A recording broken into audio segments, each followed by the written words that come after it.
With all of our transfer business done for the season, we hope that the squad we've built is good enough to get promotion to League One for next season. The squad we currently have is probably not good enough to stay in League One next season, so we would need further investment in the summer when it comes. But for the time being, we find ourselves second in the division, and hopefully we'll be maintaining a top 3 spot between now and the end of the year. We're in fact joint top, as you see there, by just a single goal with MK Dons. But Gillingham are hot on the heels, and any slip-ups could see us drop down to 3rd.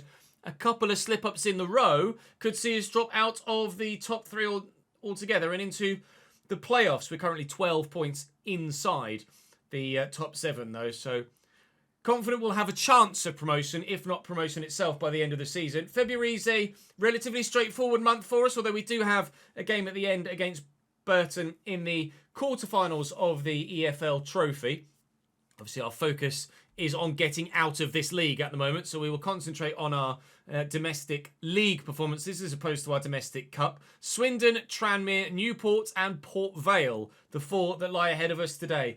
We're saying thank you today to those of you on the board behind me for your continued support in the comment section. Thank you very much to Matt Baker, Evangelist Petrovic, and to Davos as well. Appreciate it. Do drop the video a like if you're enjoying the save so far. It really helps push the content to new audiences and helps the channel in general. Do subscribe to the channel if you haven't already as well, of course, to make sure you don't miss out on any more. We'll see in the first one against Swindon, away from home against the side that are in 16th. Should be straightforward. Is not straightforward. I shouldn't have done that. Maybe.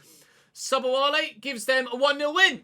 And that is potentially the first of the aforementioned slip-ups that might see us drop out of the top 3. However, you will have noticed there that MK Dons played Gillingham and drew, and Barrow lost themselves away from home against Cheltenham, who are 19th. So we won't get too down in the doldrums about the defeat to Swindon. We have Tranmere next, who are in the playoffs. I think you'll find we'll play that one. And fingers crossed we'll get ourselves a decent result. The board is starting to question me a little bit, but that's probably because of some unrealistic expectation for signing someone from North America or something.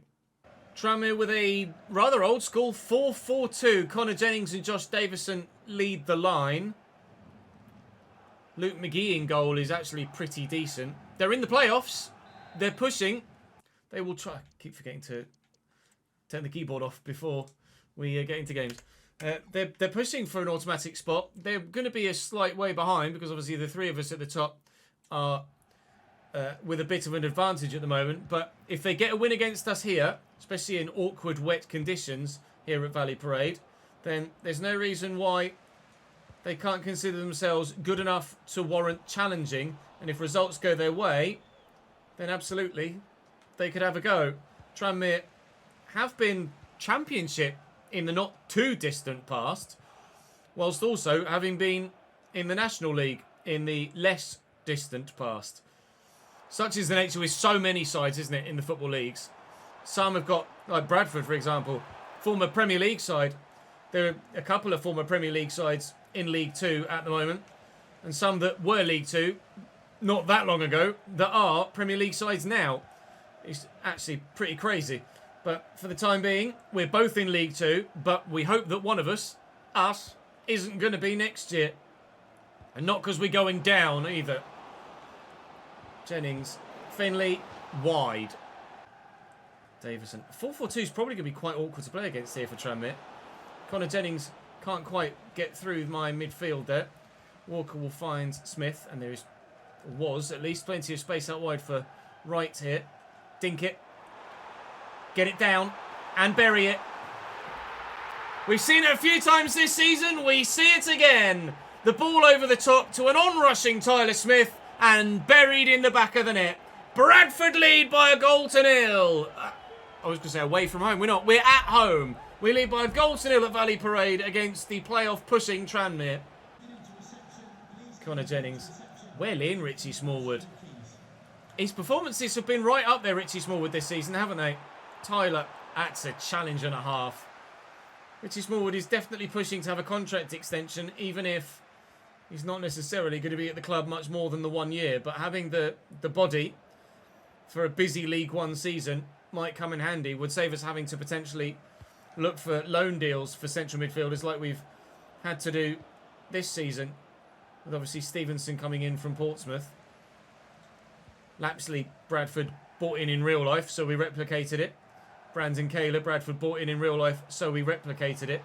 When we get to the point of not really seeing those players that Bradford sign IRL be able to make any sort of impression on our squad whatsoever, then we'll stop replicating real life signings. But if Bradford get someone that genuinely could make a difference to our team, then we will look to do it, obviously provided we have the finances available to do so based on the spreadsheet.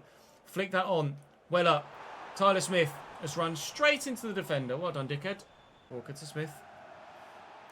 Oh, it's late. I don't think that's red worthy.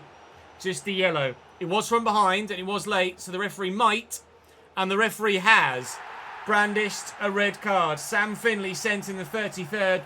Tranmere, a goal and a man down now. It wasn't rash, it wasn't high. It's not a red card for me. Referee strictness is set to normal, not necessarily to strict like it has been for previous saves. So I am surprised to see as many red cards as we've seen so far this season. But that's probably the first one where you'd say it wasn't a red. Almost every other one, in fact, I'd go as far as to say genuinely every other one, has been the right decision to send the man off for the challenge in question at the time. We lead by a goal to nil, but that's not always been how the game has ended up when we've been playing against 10 men. We've certainly lost a couple of games against 10 men this season, but yesterday we were able to win against 10 men, and we hope that we can do so again. Lovely ball. Lonza in down the wing, and here's Hendry. And there's an equaliser for the 10 men. Told you the game isn't done. When you can play against 10 men, they can still threaten you and hurt you. And we've been hurt. Good touch. Good finish. Defender throwing a leg at it. Couldn't get there. Keeper throwing an arm at it. Couldn't get there. 1-1. Walker. Strong from Norris, but fair. It's probably more dangerous a challenge than the one that actually saw the man get sent off, but made contact with the ball on this occasion. He's Connor Jennings now looking to get away from me. Did well initially. Found his teammate. Lonja winding up and shooting a long way wide. He's had a couple of chances in this game, Lonja, where he could, given his team a goal. That's another one that's come and gone. We will be level at the break here. That's a decent delivery. Well up, Johnson. Thank you, Johnson. Out wide to right. Counter-attack. They don't. See ya. Bit too harsh an angle, but find Tyler Smith here, who's beaten his man. He's beaten both defenders. Tyler Smith, surely from here. Yes, will give us a 2-1 lead, but that was fortunate. Should have buried the first chance. Brilliant save by the keeper. And if you look at the replay, it was about that far inside the post with a follow-up on his left foot. Could easily have missed the follow-up with an open goal as well there, Tyler Smith. Should have buried this one. It's a good save. And he so very nearly missed the second chance as well. We have ourselves a goal though. We lead again, and let's not give it away this time. Lapsley, go all the way out wide to Bobby Poynton. Walker's always there and running. And through the gaps, Tyler. Can he finish this time? He's in behind Tyler Smith. Yep, game over. Sorry, Tranmere. But just 10 minutes into the second half, after you thought that you were maybe going to get something with 10 men, time to cover your eyes and go back home. Johnson into Lapsley. We'll spread it. And right, it's out wide. Tyler Smith came short. He's already got his hat-trick, so maybe I could bring Andy Cook on. Look at that, the runners from deep again. Walker for 4. Tranmere really getting trounced now. 15 minutes, 16 only, into the second half. They've conceded 3 goals already. It's Norris. They're not done yet, maybe Tranmere. They're not. Ball bobbled free, and they had a go, but whilst they might not be done in terms of trying, hopefully they are done in terms of scoring. Our goal difference was what kept us off top spot earlier in the season, with MK Dons just pipping us by a single goal. And big victories like this, which have been very hard to come by. In fact, I don't think we've scored 4 before. Victories like this have been really tough to come by. Big margins are quite rare with this slider set. But we've got a very big margin today. A hat-trick for Tyler Smith. He's come off the bench. Or gone back to the bench, sorry. And Andy Cook's come on and he's back to goal as well. It's 5-1. Norman into Norris. Oh, it's a great ball. I'm not going to get there. Hendry's got Amari Patrick square. A man we were linked with in the transfer window that we elected to not buy because he was kind of pace and not much else. And to be honest, even someone that was 15 ratings lower would have been able to bury from there. 5-2 Tranmere. They give the the away fans something to cheer about. Those of them that are still left and haven't already made the journey back along the M62. Something to cheer about. But with 90 seconds left to go in the game, it's going to be a straightforward, in fact, the most straightforward win of our season so far. We're going to win this one. Oh, that's a terrible pass by Odua. We'll win this one by 5-2. We'll do our goal difference no harm. We'll do our points tally no harm. And we will stay inside the top 3 automatic promotion spots as it stands. 4-1, 4-1 for Newport County. Last time they played their giant Kyle Hudlin. Today, he's on the bench. It's Courtney Baker-Richardson that gets the nod up top for them. They were not great on paper last time. I can't remember the result. I just remember Kyle Hudlin playing. But I think we got the win. And, well, on the basis of that last game against Tranmere, we should be fancying ourselves for victory once more here at home, shouldn't we? Certainly. Whether they're able to keep themselves all 11 players... Where are you going? Keep themselves all 11 players on the pitch, time will tell. But we've done well against 10 men recently. We've done well against 11 men recently. We've done well against anyone recently. It's only Barrow of late that we haven't beaten in a played game. A couple of the simmers haven't gone our way. But a couple of the simmers have. And as a result, we are still very much in the hunt for not only automatic promotion, but for a League 2 title to start our road to glory. Hopefully we will get it. We'll whip this. And that is whipped. But it's not whipped far enough. Lapsley's down here. Lapsley from range. Needed saving. Saved it was. Delivered from right. Up we go, please. It's Lapsley again! Oh, good connection, but wide. I've got to go this way. When Tyler's played through like this, more often than not, he does the business. She's not done the business. Tyler Smith, hat-trick in his last game, obviously. We want to build on that if we can. We could do so now. He sent the defender the wrong way. Can he send the goalkeeper the wrong way? No. Townsend with a smart save and very nearly taken over the line by Spellman. But cleared away before it crossed the white line. Tries to get the challenge in. Couldn't get there. Baker-Richardson. We turned Kieran Kelly inside out. And now he's Wildig. And Baker-Richardson's in again. Oh, they smashed it off the crossbar. Campbell on the follow-up. I think it probably was a shot, but he just didn't get the connection right. Newport have come the closest to scoring so far. We might have had one cleared close to off the line. That one slamming off the bar. Brilliant hit. Great connection on it. It's one of those where you say, if anything, he's hit it too well. He's Wildig now. Walker, I think, saved up with the inside of his elbow. Let alone full stretch with a palm. Poynton. Comes the runner.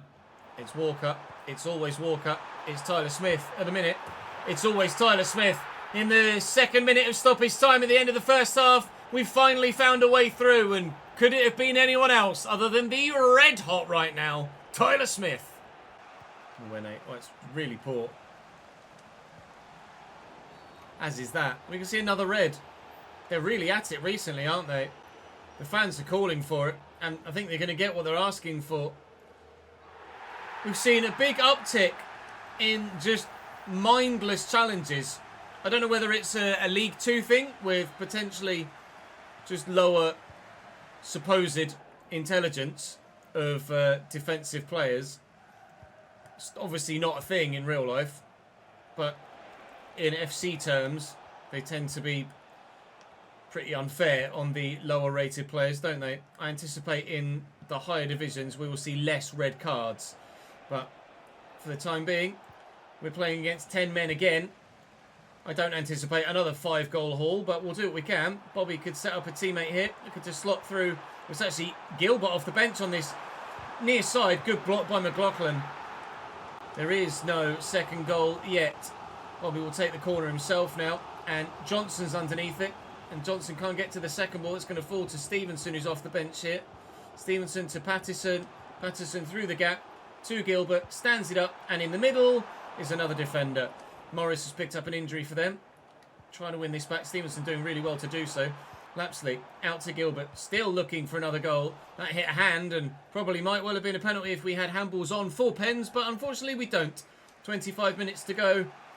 Still 1-0. But now Newport as well are down to 10 men. Nwene. Short to Morris. It's still only 1. The fact that we haven't extended the lead has made me slightly nervous. Walsall are getting some decent wins in this save right now. I don't know where they are in the league. Obviously, IRL, they're still top and flying. In this save, that's not a foul, ref. In this save, I don't know where they are in the table, but every now and again, I get a scoreline pop up in the top right, which is hidden by my camera, obviously, at the moment. And, oh, outside the post and wide from Tyler looking for a second. More often than not, at the minute, when I see a scoreline pop up top right, it's Walsall winning. At the minute, we still are, but only by the 1-0. Wildig, Willin, Patterson. Space, and plenty of it. And Patterson will rush forward, and then he's going to have Andy Cook alongside him. And Andy Cook surely doesn't miss from here. No, he doesn't. Another late Andy Cook second goal. This time, Newport, the receivers of, well, not necessarily a battering, but a game that sees us push on towards the top of the table. Hopefully, on this occasion, MK Dons have dropped some more points. We can get closer to that potential title. Carl Hudlin's just come off the bench, as you can see there.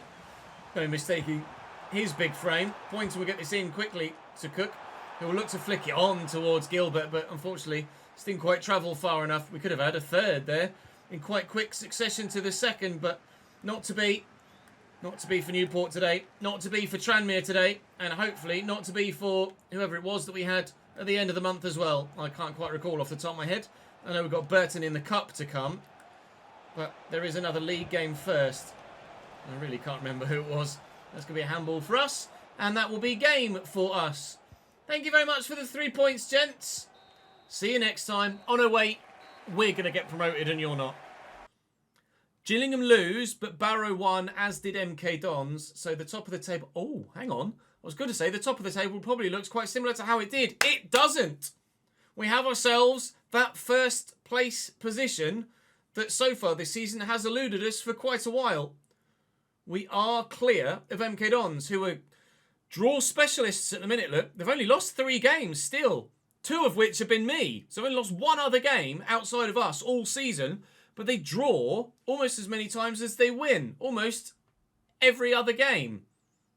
Ridiculous for MK Dons this season. Gillingham have had quite a few draws as well. We've lost more games than anybody else in the top 4.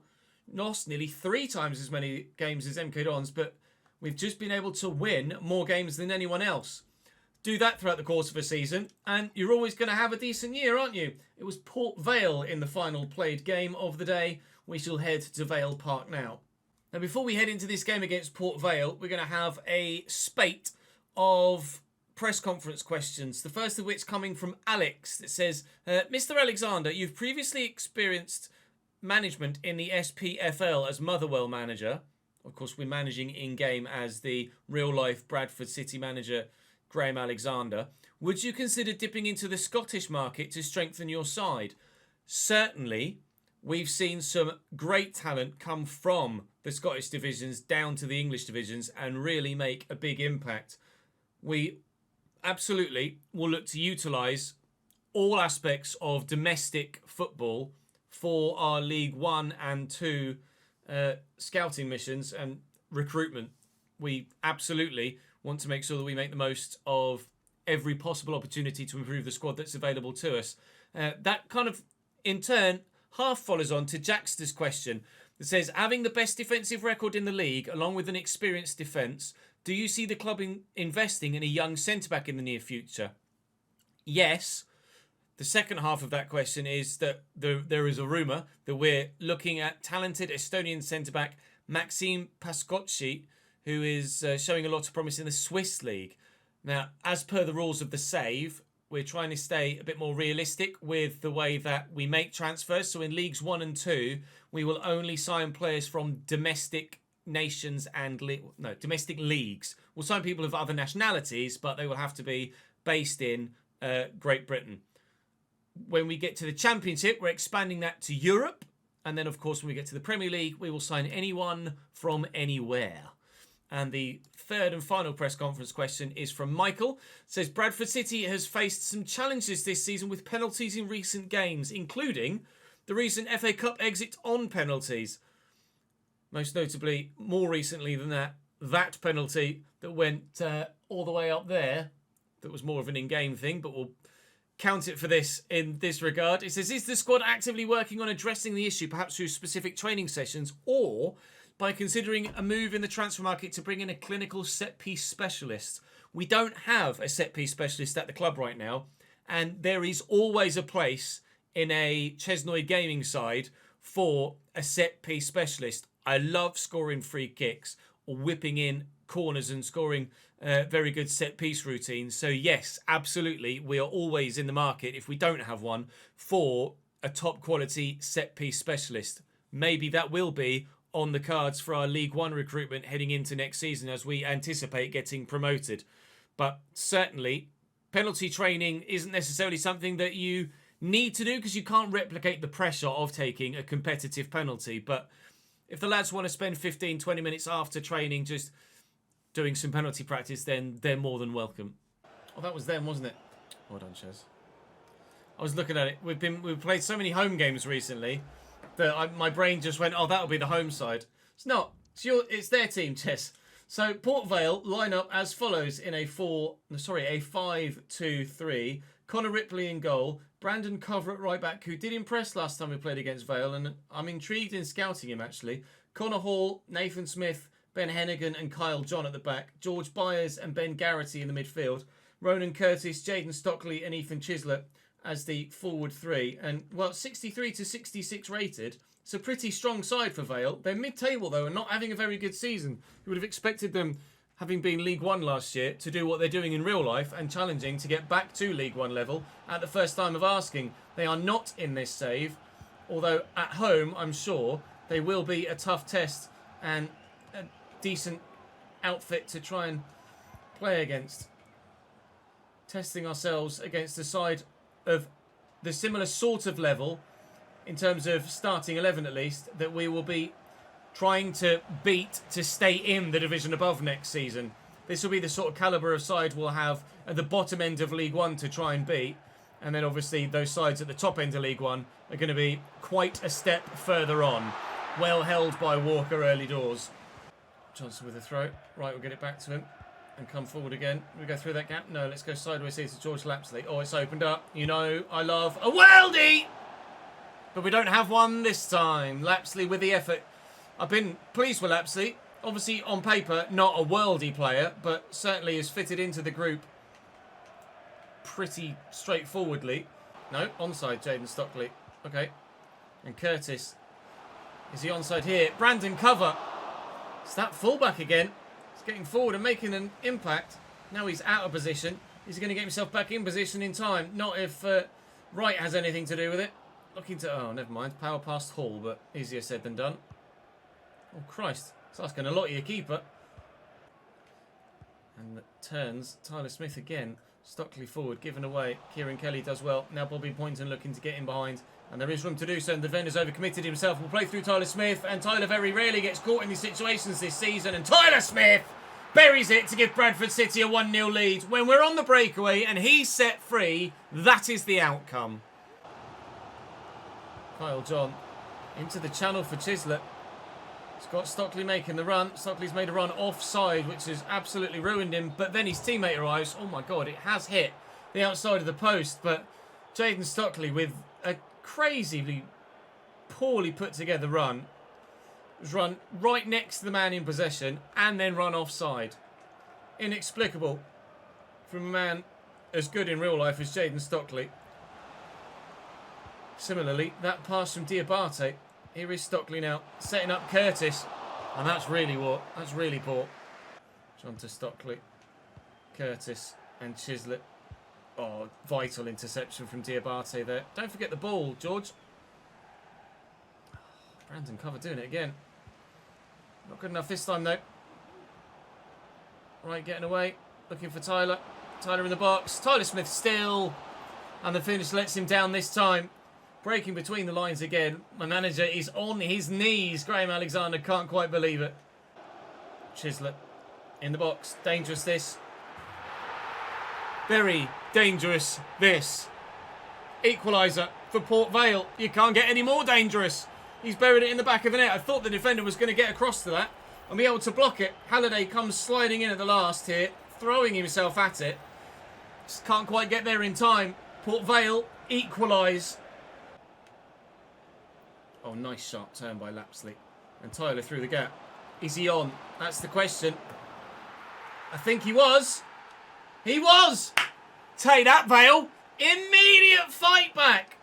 You can't leave a man that is in as good a form as Tyler Smith right now that free between you two centre-backs. He will punish you. Case and point, Port Vale. Case and point. Top ins. We lead again. Lapsley. Forward to right. He's going again, Tyler. He might be off this time. He wasn't. He wasn't. It's well saved by Connor Ripley, keeping his team in it at this late stage. Less than 20 to go. He buries that. It's 2 hat-tricks in the same episode for Tyler Smith. Not seen a striker in such great form in any save we've done so far in FC25, I don't think. Dinkit. Has he got the legs? Yes. Has he got the finish? No. Ripley with another stop. Chislett inside. Stevenson does well. Been impressed with Stevenson. He's putting in a good showing for potentially getting a spot at the club next year when his contract at Portsmouth runs out. Although, would we be looking, if we do get promoted, at players that are slightly higher rated than 63? Although maybe his overall might go up with a position change from centre mid to CDM. We'd have to have a look at his individual stats to have a consideration of that, or at least with the live editor have a look and see if there's a consideration of that. Odua has been growing as well in central midfield. We do have a couple of other players that are decent performers but lower rated. Obviously Walker's been fantastic for us, but he's 31. Obviously we can't really consider selling Walker or getting rid of Walker from the starting squad at the moment. I mean, through the gap here, I know Andy Cook's not very quick, but you can't just leave him alone. Good save by Ripley. And then there's Patterson, who's only 61 rated, but he makes an impact when he plays as well and can play out wide and is a bit of a utilitarian player. Might be a case of making the squad just considerably bigger and having a lot of options in a lot of positions and maybe going not just for League One survival next year. Oh, is that going in? No, it's gone just wide. Not only going for survival, but maybe going for a Carabao Cup run, an FA Cup run perhaps, or even, I mean, we've gone on a bit of a run in the Cup already, haven't we, in the Bristol Street Motors Trophy. We've already got ourselves into the quarterfinals, which will be the next game that we'll sim after this. Andy Cook going to try a worldie from range for the last action of the game. It's blocked well, but Bobby Poynton might get in for an assist here. Looking for a teammate, can't find him. Cook, Patterson, good save by Ripley. We will get the chance of the corner. So yeah, the centre mid spot, I think it depends who else is available in the summer as to whether we do or don't get Stevenson. But Stevenson has done his chances of a Bradford City contract no harm at all with his performances so far. I started by giving him 15-20 minutes and wasn't overly blown away, but the more minutes he's played, the better he's played and the more of an impact he's been making. There was a win there for MK Dons in the league. I didn't quite see what Barrow's result was, so obviously we will still be top, but not by much. Got Burton away here. They are a League One side, of course, albeit bottom of the table in real life. Not too far above Cambridge, actually, as it happens. Here is Ben Stevenson. Been playing pretty well and he wants to play against Burton. To be fair, with him being slightly higher rated as well, we probably will play him against Burton here, unless, of course, he's too tired. Which he is. He's too tired. So we won't play him in the game against Burton. But Odor can come in there. Sarcevic can come in for Lapsley. Would make the double centre-back change there. And then Richards can come in at left-back here. And that side should still be good enough to have a half-decent chance of beating Burton and getting us to the semi-finals of that competition, which is exactly what they've done. Andy Cook with the first goal. They equalised 2 minutes later. Bobby Poynton with a 73rd minute winner. And Bradford City are EFL Trophy semi-finalists. The money keeps rolling in for prize money. The opportunity to make more from gate receipts keeps arriving as well. I'm going to update my spreadsheet with regards to all of the additions we need to make from the transactions right now. And then we'll see what the situation is at the end of the episode. We are still just a single point clear of MK Dons, but now starting to open up below us. Gillingham, 7 points behind. Barrow in 4th, 12 points. We did have a 12-point gap to the playoffs, or outside the playoffs. We now have a 12-point gap to 4th, albeit, I mean, look at the league table. From Barrow in 4th to Tranmere in 8th, a single point. So the fight for the playoffs is very, very hot indeed. But the fight for the automatics and the title is starting to look like it's going to be a 3-horse race at most. The fight for the title is going to be very hot indeed between ourselves and MK Dons. We have 6th placed Notts County in the first game of the next episode as well. Great performance. Stephen must have come off the bench because I didn't start him, did I? So Notts County to begin February for us. And that will be the first game of the next episode, which rather evidently we will play. I've got Manager of the Month. Lovely stuff. Add some finances to my own bank account for that, please. That'd be great. I'd love it. I can't, unfortunately. Just the Trevor Cots, the prize money we obviously taken from real life, and the youth facilities we don't factor in here. So it's a big month. Barnsley in the semi-final as well. Now that one really is tough. Newport County, Notts County, Salford, Cheltenham, Grimsby, Morecambe, Wimbledon and Barnsley. It's a big month in March that could see us into the final of a cup competition, which we would then play subsequently, obviously. We're going to sim a cup final, regardless of if it's the EFL Trophy or not. Big month in the league, though. 6 games there for League 2, but everything's going well enough for us so far that we're very happy with life right now here at Bradford City. Drop the video a like if you're enjoying the episode, or enjoyed the episode and are enjoying the series thus far. Do make sure you subscribe to the channel so you don't miss out on any more. Do come and join me on stream. We'll be great to have you live, be that either on Twitch or on the Chesnoid Live YouTube channel. Links to everything in the description down below. But for now, leave your feedback in the comment section down below for your press conference questions as well. And I will see you tomorrow.